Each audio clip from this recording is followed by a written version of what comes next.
On reste aux États-Unis où les Américains aiment de plus en plus les terroirs et les petits marchés à la française. Dans la banlieue de Chicago, Guillaume Debray et Claire Mambier se sont crus rentrer au pays des irréductibles Gaulois.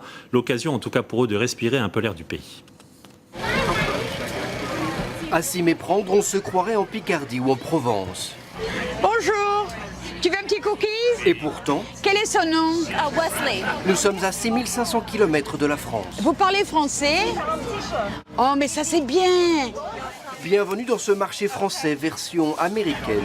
Hello, how are you? Implanté dans la banlieue de Chicago, ce marché est identique à ceux de l'Hexagone. Barnum colorés, structures amovibles et étals de fruits et légumes. On y trouve toutes sortes de fromages, des baguettes à l'ancienne, des olives de Provence et des nappes de la Côte d'Azur. Et beautiful qualité, really beautiful. J'aime bien ouvrir ça, mais après il faut le replier. Moi, ça me plaît de faire le marché. Et puis les Américains, ça leur plaît parce qu'ils connaissent le produit français, ils aiment ça. Ça leur rappelle quand ils étaient en France. Chaque samedi, 70 commerçants du coin viennent ici exposer leurs produits, Hello, may I help you? y compris quelques nonnes françaises installées dans la région et qui vendent des pâtisseries faites maison en anglais.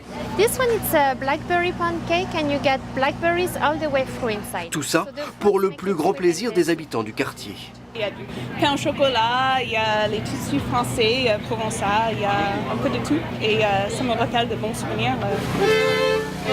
Lancé par la Société des marchés de Paris il y a quelques années, on compte aujourd'hui 17 French Market aux États-Unis. Le dernier s'est même ouvert à New York il y a quelques semaines.